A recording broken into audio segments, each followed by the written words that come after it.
നാട്ടിൽ പച്ചപ്പ് നഷ്ടപ്പെടുകയാണ്. മരങ്ങളും കാടുകളും നിറഞ്ഞ നാട്. ഓർമ്മയാവുന്ന കാലത്തെ ഒരു വേറിട്ട വാർത്ത. ചേർത്തലയ്ക്കടുത്ത തൈക്കാട്ടുശ്ശേരി ഗ്രാമത്തിലെ 30 സെന്റ് വനം വാർത്ത കാണാം. മാർച്ച് 21 ലോക വനദിനമാണ്. പുതിയ കാലത്ത് നാട്ടിൽ പച്ചപ്പ് നഷ്ടപ്പെടുകയാണ്. കാടും മരങ്ങളും നിറഞ്ഞ നാട് ഓർമ്മയാവുന്ന കാലം. തൈക്കാട്ടുശ്ശേരി കാരികാട്ട ശ്രീനിലയം വീട്ടിൽ റിട്ടയേർഡ് AEO അപ്പുക്കുട്ടൻ നായരാണ് വീടിനടുത്തുള്ള 30 സെന്റ് സ്ഥലത്ത് വനം നിർമ്മിച്ചത്. 20 വർഷക്കാലം കൊണ്ട് 296 വൃക്ഷങ്ങൾ വച്ചുപിടിപ്പിച്ചാണ് അപ്പുക്കുട്ടൻ നായർ കാട് സൃഷ്ടിച്ചത്. മഹാഗണി, രക്തചന്ദനം, ഈട്ടി, തേക്ക്, ആഞ്ഞിലി, പുന്ന, ചുണ്ണാമ്പുവള്ളി, ജാതി തുടങ്ങിയ മരങ്ങൾ. കത്തിക്കാളുന്ന വേനലിലും ഇതിനുള്ളിലേക്ക് കയറിയാൽ വനത്തിനുള്ളിൽ പ്രവേശിക്കുന്ന അതേ അനുഭവം. ശരീരത്തിനും മനസ്സിനും കുളിർമയാവുന്ന അന്തരീക്ഷം. നാട്ടിൽ പച്ചപ്പ് ഇല്ലാതാവുന്ന കാലത്ത് എല്ലാ പഞ്ചായത്തിലും ഇതുപോലുള്ള ചെറിയ വനങ്ങൾ സൃഷ്ടിക്കാൻ ശ്രമിക്കണമെന്നാണ് അപ്പുക്കുട്ടൻ നായർ പറയുന്നത്. പിന്നെ വെള്ളം പോലും ഇല്ലാതെ വളരെയധികം ദുഃഖിക്കുന്ന ഈ സമയത്ത് ഒരു കാട് നമുക്കൊരു സ്വപ്നം തന്നെയായിരുന്നു. ഇവിടെ ഈ ഒരു 30 സെൻറ്റിനകത്ത് ഒരു നിബിഡ വനം വച്ച് പിടിപ്പിക്കാനായിട്ട് ഞാൻ കുറച്ച് പ്രയത്നിച്ചിട്ടുണ്ട്. ഏതാണ്ട് 296 വൃക്ഷങ്ങൾ ഇതിനകത്തുണ്ട്. ഫലവൃക്ഷങ്ങളും ഉണ്ട്, ജാതി അടക്കമുള്ള ഫലവൃക്ഷങ്ങളും ഉണ്ട്.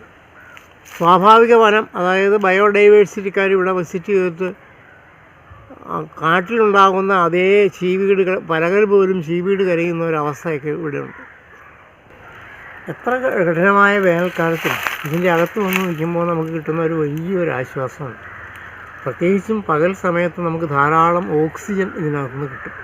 ഒരു അരമണിക്കൂർ ഇതിൻ്റെ അകത്തൊക്കെ ഒന്ന് കയറി നടന്നു കഴിഞ്ഞാൽ നമ്മൾ നല്ല ഒരു ഫ്രഷായതുപോലെ തോന്നും നമുക്ക്. മറിച്ച് അത് തന്നെയുമല്ല, ഇത് അന്തരീക്ഷത്തിലേക്ക് വിട്ടുകൊടുക്കുന്ന ഓക്സിജൻ്റെ അളവ് എന്ന് പറയുന്നത് വളരെ വലുതാണ് ഈ 30 സെൻറ്റിൽ നിന്ന്. അപ്പോൾ അതുകൊണ്ട് തന്നെ നമുക്ക് നമ്മുടെ വീട്ടിൽ കിടന്നുറങ്ങുമ്പോൾ പോലും സ്വാഭാവികമായിട്ടും കുറച്ചൊരു ആശ്വാസം നമുക്ക് കിട്ടുന്നുണ്ട്. വീട്ടിൽ നിന്നൊരു 300 അടി ഇങ്ങോട്ട് മാറിയാണ് ഈ വനമെങ്കിൽ പോലും ഇതിൻ്റെ ഒരു ഇഫക്റ്റ് നമ്മുടെ വീട്ടിൽ പോലും ഉണ്ട്.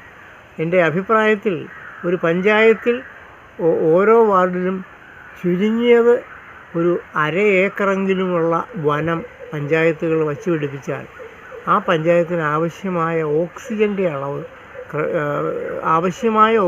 അളവ് കിട്ടിയിരിക്കും എന്നുള്ളതാണ് എൻ്റെ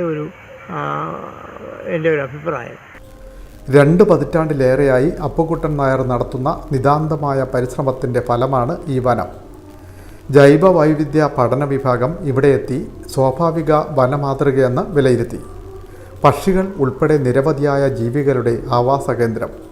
നാട്ടുനന്മയുടെ നേർക്കാഴ്ച. തൈക്കാട്ടുശ്ശേരി ഗ്രാമത്തിന് നല്ലൊരളവിൽ ഈ വനം ശുദ്ധവായുവും നൽകുന്നുണ്ട്. നാട്ടുനന്മയുടെ പച്ചപ്പ് അണയാതിരിക്കാനുള്ള ഒരു മനുഷ്യൻ്റെ ഒറ്റയാൾ പോരാട്ടം.